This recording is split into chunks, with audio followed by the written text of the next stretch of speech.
Salut tout le monde, j'espère que vous allez bien les amis. On est parti pour une nouvelle vidéo. Le Classico approche, J-2 maintenant. On va démarrer avec les unes des deux quotidiens madrilènes. Premièrement, la une du quotidien Marca. Et on a plusieurs informations qui nous concernent en tant que merengue et qui concernent aussi l'approche de ce Classico. Premièrement, la une qui est consacrée donc à la victoire du Barça hier face au Shakhtar en Ligue des Champions.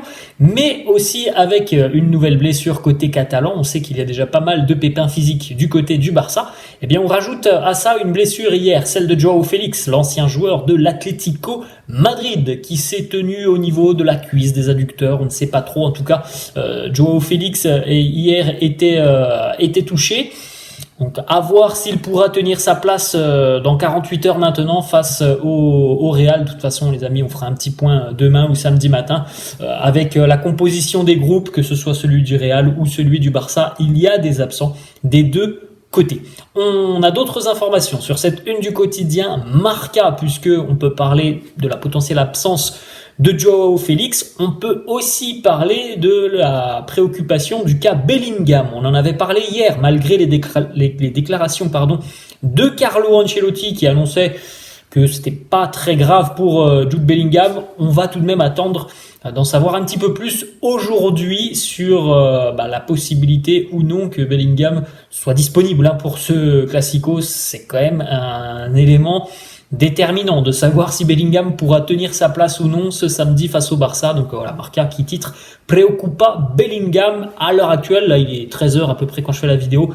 Pas d'informations sur Bellingham, mais on en reparlera dans quelques instants. Et puis ensuite, en haut à droite de cette une du quotidien Marca, on a une petite déclaration de Michael Owen, qui a gagné le Ballon d'Or, donc il sait de quoi il parle et il nous dit « Je vois Jude Bellingham comme un futur vainqueur du Ballon d'Or ». Donc voilà, espérons pour Bellingham qu'il pourra un jour remporter le Ballon d'Or. En tout cas, cette année, sur ce début d'année, là, c'est les 2-3 premiers mois, il fait tout ce qu'il est en mesure de faire pour pouvoir espérer peut-être remporter le Ballon d'Or dans un an. Maintenant, on continue les amis avec cette fois-ci la une du quotidien AS qui titre avec Vinicius lanzado al Classico, lancé vers le Classico. On en a parlé de cette prestation importante et rassurante de Vinicius face à Braga. La blessure qu'il a gêné sur ce début de saison, et il a mis un petit peu de temps à revenir à son meilleur niveau. En tout cas, face à Braga, on a vu un joueur qui physiquement faisait des différences que l'on n'avait pas vues depuis quelques temps parce qu'il était en phase de reprise. Donc il revient vraisemblablement, et on l'espère, au top de sa forme, au meilleur moment, à quelques jours maintenant donc de ce fameux Classico. Petite information, donc ça, ce sont deux petites photos que l'on a eues de la séance d'entraînement de ce matin. Et malheureusement, on n'a pas eu l'opportunité, ou en tout cas, je rappelle, je fais la vidéo, il est 13h, on n'a pas eu l'occasion de voir une photo de Jude Bellingham à l'entraînement. Donc, est-ce que ça veut dire que Jude ne participe pas à l'entraînement parce qu'il est touché? Est-ce qu'il est en train de passer des examens? Bref, en tout cas, voilà, on l'a pas vu sur les photos des séances d'entraînement. Et il est vrai que habituellement, le photographe du Real prend souvent Jude Bellingham en photo. Donc, ça laisse un petit peu quand même de suspense par rapport à son état physique. En tout cas, on avait le retour de Rosselló qui, on rappelle, a manqué le match face à Braga pour cause d'un état grippal. Rosselló était donc bel et bien de retour. On voyait sur cette image notamment Kepa en arrière-plan, Ferland Mendy devant avec le capitaine Dani Carvajal. Autre petite photo aussi, Arda Güler et Luka Modric à l'intérieur des installations, mais il y a eu une partie de l'entraînement en salle de musculation, et il y a eu une partie aussi à l'extérieur sur les terrains.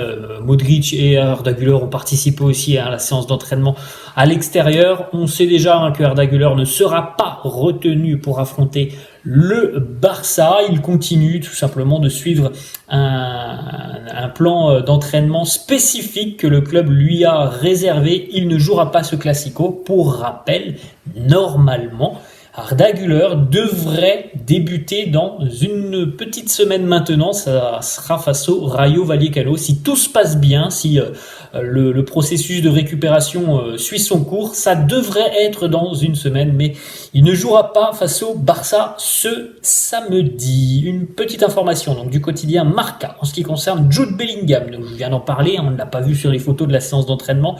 Il devrait être de retour aujourd'hui à l'entraînement, mais il va aussi passer des tests pour déterminer s'il va être en mesure de tenir sa place ce week-end face au Barça. Donc peut-être que dans le courant de l'après-midi, on aura plus d'informations. N'hésitez pas évidemment à aller sur le site officiel du Real. N'hésitez pas aussi évidemment à aller sur Twitter, checker un petit peu les pages, les célèbres pages d'actu du Real. Et puis nous, on en parlera demain parce que je pense que demain, on aura des informations beaucoup plus claires sur la présence ou non de l'anglais face au Barça. On continue d'ailleurs du côté du Barça. Petite déclaration de l'entraîneur catalan Xavi qui revient sur l'épisode du tweet supprimé par Mikel Camps. On en a parlé hier de ce tweet. Xavi qui nous dit le tweet supprimé par Mikel Camps. Le fait qu'il l'ait déjà supprimé, ça veut dire quelque chose.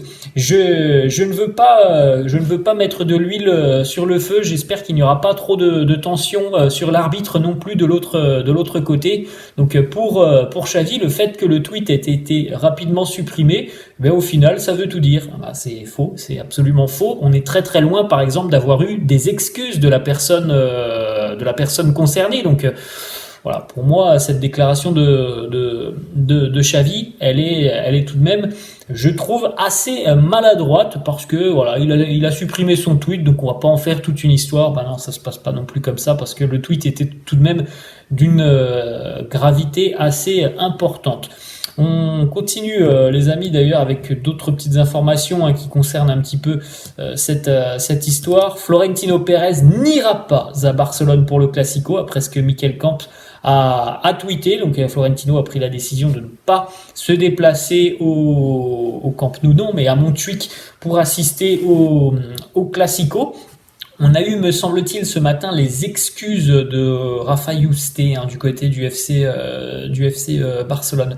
Une petite déclat de Xavi, là ça concerne plutôt l'aspect sportif de cette rencontre et de ce Classico. Il nous dit ce que l'on veut ce samedi, c'est dominer le match en ayant le ballon. Bon, c'est pas une grande nouvelle, comme d'habitude le Barça aura certainement la possession, donc on n'apprend rien de nouveau dans cette déclaration de Xavi. Dominer le match avec le ballon, oui, c'est l'identité de jeu du Barça, donc voilà. Pas grand chose d'intéressant dans cette déclaration. Il nous dit il est essentiel pour nous de ne pas perdre ce ballon, d'être bien positionné parce que le Real peut te détruire. On continue avec une déclaration de Toni Kroos qui revient donc sur ce Classico. Est-ce que ce match tant attendu, match particulier, va décider du titre de champion d'Espagne cette année? Toni Kroos qui répond très logiquement non. Si on gagne, on aura 4 points d'avance sur le Barça. Ça ne veut rien dire à ce stade de la saison. Si on perd, on aura 2 points de retard sur le Barça. Ça ne veut aussi rien dire à ce stade de la saison. Il est clair que l'on veut gagner cette rencontre. Le Classico reste le Classico. Après, voilà, je pense que le Classico au Bernabéu, au match retour, sera certainement beaucoup plus déterminant dans la course au titre que celui de ce week-end. On est encore quand même assez tôt dans la saison. On continue une petite stat sur Eduardo Camavinga qui a déjà joué maintenant 200 matchs en club, 112 avec le Real, 88 avec le Stade Rennais. Pour rappel, Eduardo à seulement 20 ans, c'est une stat quand même assez impressionnante. Une petite déclaration de Vinicius qui a répondu à la question d'un journaliste après avoir remporté son trophée d'homme du match face à Braga. Est-ce que tu te vois comme un futur vainqueur du Ballon d'Or? Vinicius qui nous dit je me vois surtout comme quelqu'un qui va remporter, je l'espère, autant de Ligue des Champions que Modric, Marcelo, Karim Benzema ou encore Casemiro. Des grands joueurs qui sont devenus des légendes du Real Madrid. Moi, je veux faire la même chose et je veux devenir une légende du Real. On termine, on a deux petites informations. Premièrement, ça concerne le tirage au sort des demi-finales de la Supercoupe d'Espagne qui, on le rappelle, se déroulera en Arabie Saoudite du côté de Riyad au début du mois de janvier. Le 10 janvier, le Real affrontera son voisin de l'Atlético. Le 11, le Barça affrontera l'Osasuna. Et puis 3 jours plus tard, le 14 aura lieu donc la finale. Dernière information, Mercato, on en avait déjà parlé il y a quelques jours, le quotidien Bild en remet une couche. Le Real est très intéressé par la signature de Jamal Musiala, que j'apprécie énormément. C'est vraiment un crack, Jamal Musiala. Il a du feu dans les pieds, Musiala. J'aimerais beaucoup le voir au Real Madrid. Il me semble qu'à l'heure actuelle, en tout cas, je pense que ça ne doit pas être la priorité du Real, mais il est évident que d'imaginer qu'on pourrait avoir Musiala et Bellingham, c'est quelque chose d'exceptionnel d'imaginer cela.